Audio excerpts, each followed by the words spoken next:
Letting them is not remaining indifferent to someone else's actions or behaviors. Letting them does not fall under the umbrella of avoidance. Letting them is not letting people walk all over you. Letting them is an opportunity.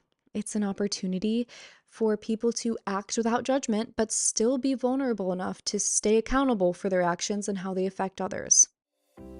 Welcome to the Everything Works Out for Us podcast. My name is Marina, and I'm so happy that you're here to join me on this journey of embracing a growth mindset that's grounded in gratitude and self-awareness. I'm an REBT mindset life coach, actor, singer, content creator, and the bigger sister that you always wanted. And I'm ready to start turning our mental and emotional roadblocks into road maps. In each episode, I holistically utilize psychology, spirituality, and my own personal experiences to strive to empower you to step into your power and deeply connect to both your inner knowing and the world around you. Let's grow together. Hello, my beautiful listeners, and welcome back to the pod.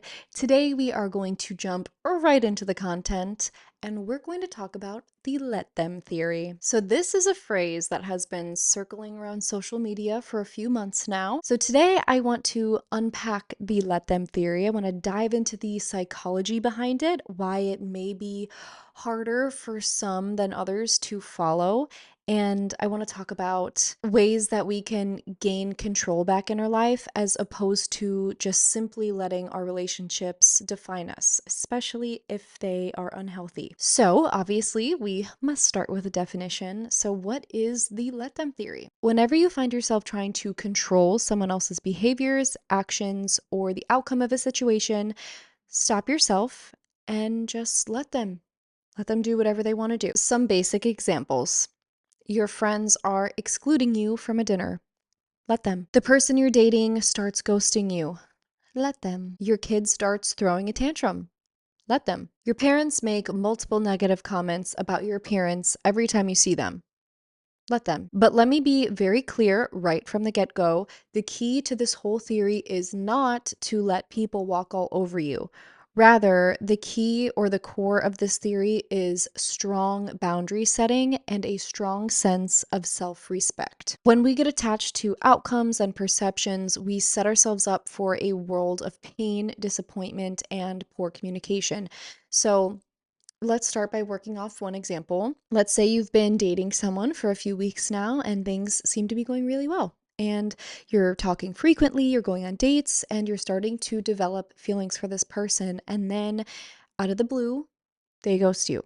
It's a phenomena all too familiar in today's dating age where people feel this overwhelming unaccountability. Well, the first thing I want to say about this is when someone ghosts you, it's a reflection of them and their inability to cope with their feelings, their fears, or insecurities, and then therefore their inability to communicate.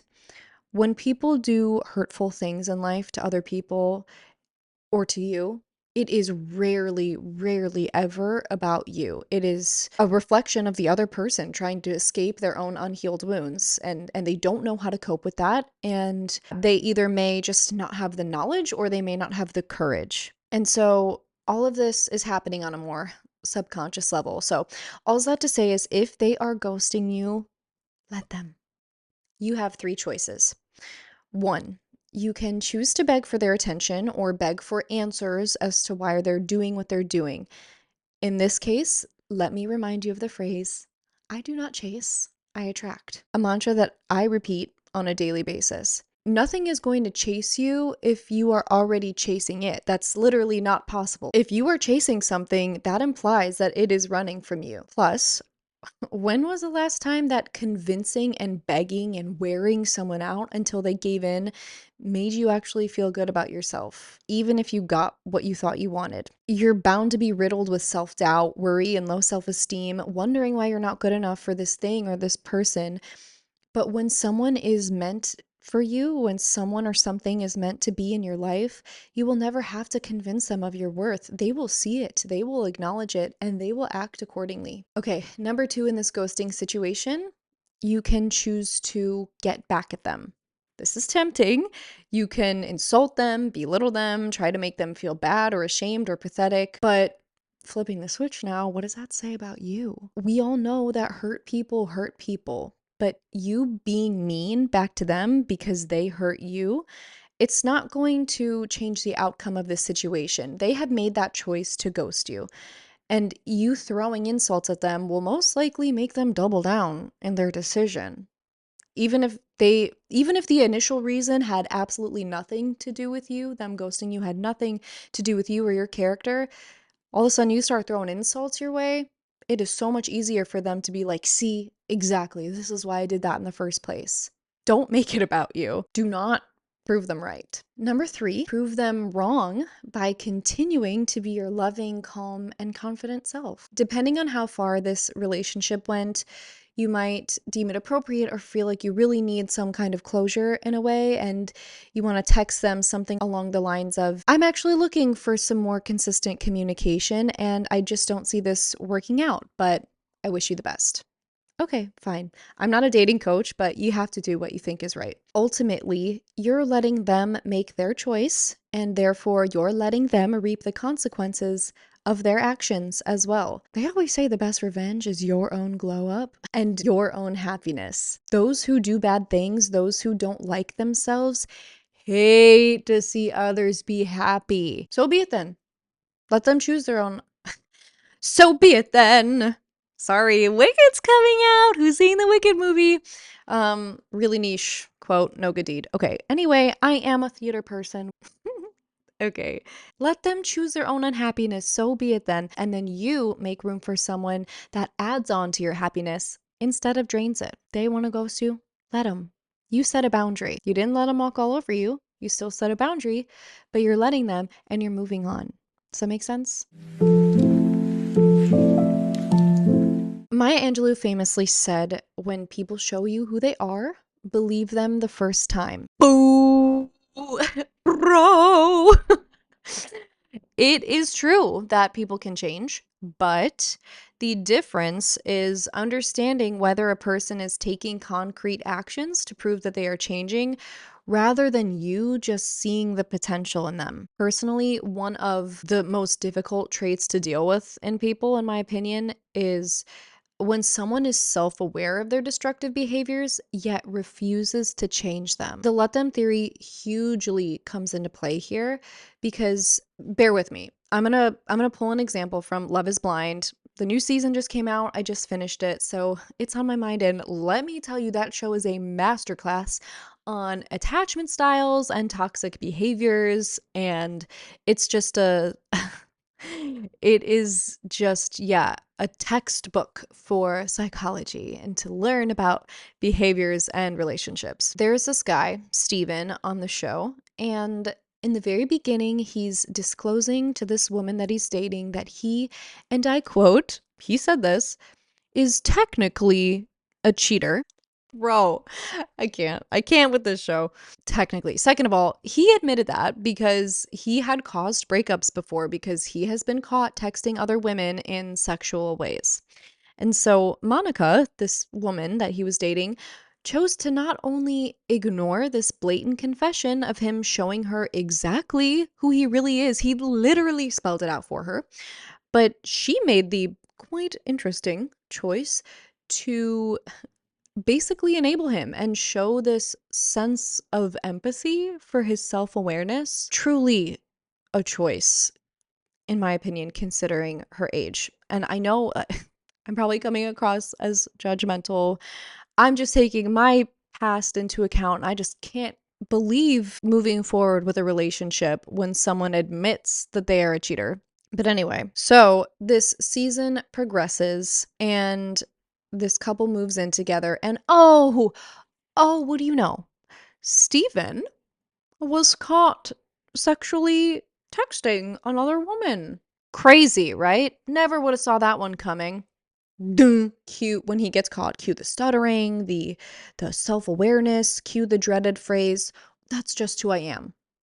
Oh no, this man is fully aware of his behaviors, the fact that it's wrong, and yet he chooses again and again to engage in them while he lets himself off the hook by just saying, that's just who I am. Mm-mm. Listen, my heart is always going to hurt for another woman's heart who is breaking. But I just want to hold her. I just want to hold her hand. I said, let me hold your hand while I say this, girl. Why let him? And she actually, when it actually happened to her, she kind of did let him. She decided she was done. So it's a shame that it had to get to that point, that it had to actually happen to her when she could have just listened to who he said he was in the beginning. But anyway, he says who he is. Let him. Let him do it. Let him text the other girls. Bye. Let him. Walk away before you get too entangled, before it gets too messy. Let's bring a little psychology into the mix. So, there is this theory developed by psychologist Julian B. Rotter, the locus of control theory. This theory describes the scale of how much people believe they have an impact on the outcome of their lives versus how much external circumstances control the outcome of their lives. And it's a scale, so typically one person is not going to be all the way on one or the other end of the spectrum. But people that tend to lean more towards the internal side of the scale, who believe that they are in control, they're less influenced by the behaviors of others, and they're more likely to take responsibility for their actions, and they overall tend to be happier and healthier in their lives. This is because they know that the outcome of a situation does not reflect their self-worth. They know that if something bad happens, they will be able to eventually heal, pick themselves back up again, and become stronger. And they believe that even when undesirable external situations occur, they have the power to learn from it and to make different choices next time. We can practice the let them theory and have an internal locus of control hand in hand. When someone makes an unnecessary comment on your body or on your appearance, let them. Why? Because their comment does not reflect your self-worth. It doesn't reflect what good of a person you are. Let them make the comment while you continue to show them what it's like to live as someone who remains confident under the face of adversity, leads with love, who treats their body with respect, who practices wellness for the sake of feeling good and healthy and not for the sake of pleasing someone else. Let them make the comment. Let them sit with the fact that they couldn't bring you down a peg as they most likely intended, and let them deal with their own insecurities as opposed to you absorbing their insecurities as a reflection of you. And if you're in a place where you're looking to change some aspect of your appearance, you're still ultimately in control of that too. In either sense, you're in control here. You are in control of your own confidence and self-love, regardless of how you look. And you're also in control of deciding to create habits or engage in behaviors to get you to where you want to be physically if you want something to change about how you look. Let's circle back to creating firm boundaries because this is really important and a key to this theory. Healthy relationships must be formed on solid, open communication. And so sometimes it's not an option to simply let them in the way where you're just able to walk away, like Monica and Steven, for example. In close relationships, if someone hurts you, letting them is you showing them you're not trying to change them. Rather, you're expressing how what they did affected you and then letting them show up accordingly. If your friends don't invite you to the hangout, you let them by choosing to make other plans or having a self-care night. You're still in control by not allowing others to ruin your day. But you still have every right to communicate with them that what they did was hurtful and it made you feel left out. And in a healthy relationship, they may respond very genuinely and apologetically. Maybe they thought that you said you were already busy that night, or they really thought that you would have hated the loud bar that they all wanted to go to. Or maybe they respond apathetically and fakely and they make up excuses. In the former situation, a healthy boundary was set. Even though you didn't kick and scream when you initially were left out because you know your self-worth isn't dependent on your friends asking you to hang out, you still communicated that you wished they would have asked you and it hurt your feelings. And then next time, they will ask you, they will show up for you. Or if it's the latter and your friends are showing their true colors, Maybe you're not as close as you thought you were, and maybe these people are disingenuous and catty and people that you actually don't really want to spend your time around. But the only way that we can find out who is meant for us is by setting these boundaries. To keep our relationships healthy, this theory is broken into two steps, okay? So first, we let them, and then we communicate about the situation. Letting them is not remaining indifferent to someone else's actions or behaviors. Letting them does not fall under the umbrella of avoidance. Letting them is not letting people walk all over you. Letting them is an opportunity. It's an opportunity for people to act without judgment, but still be vulnerable enough to stay accountable for their actions and how they affect others. Therapist Jennifer Chappell Marsh said, "Let them isn't about giving up. It's about accepting their choices and offering wisdom over wielding control." Okay, I'm not a parent, so maybe it's not my place to give this example, but this is what I've learned from gentle parenting on social media. I do want to be a mom someday. If your kid is having a temper tantrum and they are not harming themselves or harming others in any way, then let them. Don't give in to the tantrum. Don't cater to their request because this is showing them that this tantrum is the way to get what they want. Instead, let them. And once the tantrum is over, communicate by addressing the big feelings that caused this tantrum. Why was it so frustrating that they couldn't play with the toy when they wanted? It's okay to acknowledge the feelings of jealousy and that it was their sibling's turn instead of their turn. It's okay to acknowledge that it might be painful or difficult or sad to have to wait. As children, it's hard to be able to express these big feelings calmly. They don't have the tools. These big feelings make children and adults act in certain behaviors when we don't know how to cope with them.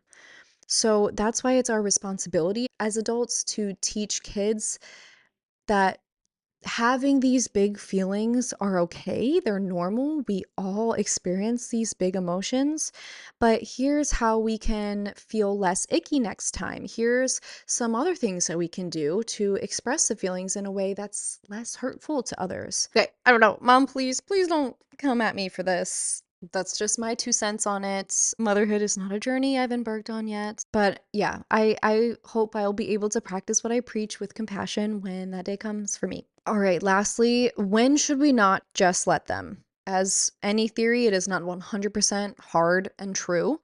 So, when boundaries are not an option, sometimes we cannot just let someone do something. And as I mentioned in the tantrum example, if a child or adult is behaving in ways that are genuinely dangerous or harmful to others, if there are situations where abuse or a crisis is involved, intervention is absolutely necessary. Please do not follow the let them theory. You have to do what you have to do to keep yourself safe.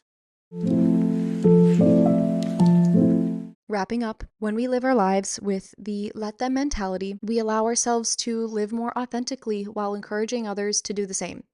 When we show up for ourselves, set loving yet firm boundaries, we set ourselves up for healthier relationships founded on respect, clear communication, and trust. The more that we allow others to show up as themselves, the easier it is to see who actually belongs in our life versus who does not. Forcing people or things to stay only keeps us in a disingenuous space, which will hinder us from true happiness or reaching our fullest potential. And I will leave you with one final saying, which is let go or be dragged. And I don't know about you, I'm done being dragged. So that's all I got for you today. Make sure to give me a follow on my TikTok. I post spiritual and psychology content there, as well as podcast clips. It's going to be Everything Works Out Pod, works without an O. I'm going to link it right here. And share this episode with your friends, especially those who need a little lesson on letting go. All right, thanks for listening, and I will see you later.